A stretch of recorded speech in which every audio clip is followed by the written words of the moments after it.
I realized the adventure had come to an end the moment I stepped into Geneva Airport. This journey was not only physically demanding, but also an immense psychological challenge. If I had the chance to do it again, I don't think I would.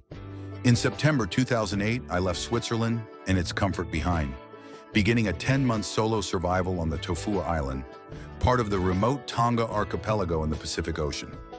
I only brought along a machete, a Swiss Army knife, a first aid kit, a satellite phone, a solar panel, and some batteries to film my experience. This dream had been in my heart for 14 months. Now that I was here, the most important thing was to remain calm, because whatever happened, I would have to face it alone. Tonga's archipelago lies isolated in the Pacific. Tofua Island is about 250 kilometers from the capital and has been uninhabited for 20 years. It's the remnant of an old volcano, with a sulfur lake at its center, and its northern crater still emits smoke. From the very first day, I realized how unprepared I was. I lacked food, drinking water, and survival skills. I quickly learned that adaptation would take time, requiring patience and trial. The next day, I set up the solar panel to charge my batteries and went fishing. At sunset, just as I was about to give up, I caught my first fish, a large enough catch to feed me for 2 days. That moment of joy gave me a sense of relief. I started a fire, though it was hard to keep it going with the damp wood, and fell asleep.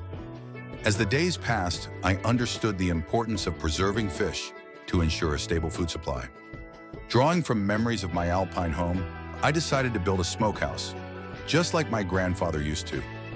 In a few days, the smokehouse was ready and working perfectly. I believe my grandfather would have been proud. Initially, I slept under a bent coconut tree, but it became clear that this wouldn't suffice for 10 months.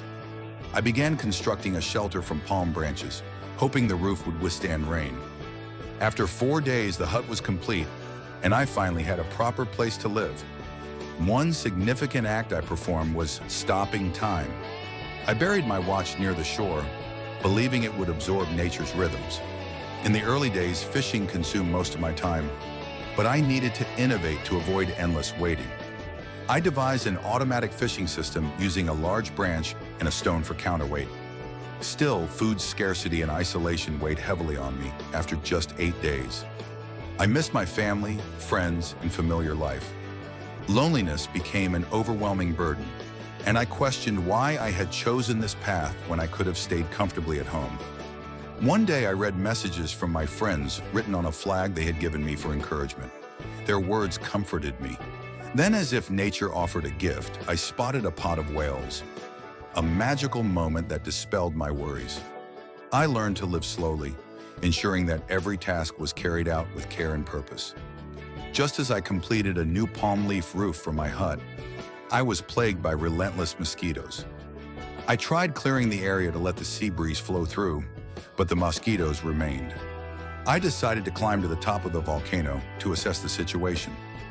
Despite the difficult trek through dense forest, the view from the crater was breathtaking, making me feel insignificant in the vastness of nature. Each day, I expanded my exploration of the island, discovering hidden treasures like mango trees laden with fruit and plants useful for making ropes. I mastered the art of crafting cords from bark and roasting coconut sprouts for food, feeling proud of my growing self-sufficiency. Yet, the absence of human interaction left an emotional void. One day, I encountered Lofi, a farmer from a neighboring island who came to cultivate kava. He sought my help to treat a friend's injured finger. Using my limited medical supplies, I did my best, and Lofi promised to take his friend to the hospital when the next boat arrived. As a token of gratitude, Lofi gave me a puppy named Sugar. Its presence lifted my spirits and alleviated my loneliness. I also started planting watermelon seeds Lofi had gifted me, continuing my exploration to find Captain Cook's cave, as the local story suggested. Storms arrived unexpectedly, but fortunately, my shelter held up. However, the crops I had planted were destroyed, and the watermelons rotted. I threw myself into new projects to restore my morale, and even built a bench to sit on.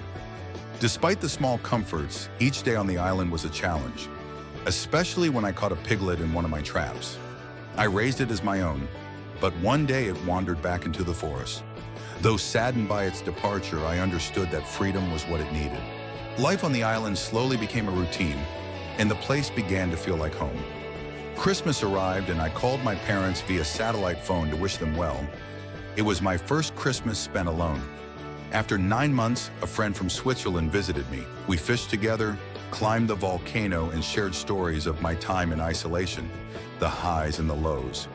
In those final days on Tofua, I realized that despite the hardships, the experience had taught me valuable lessons about patience, adaptability, and the true meaning of freedom. Leaving Tofua, I knew I was not the same person I had been when I arrived.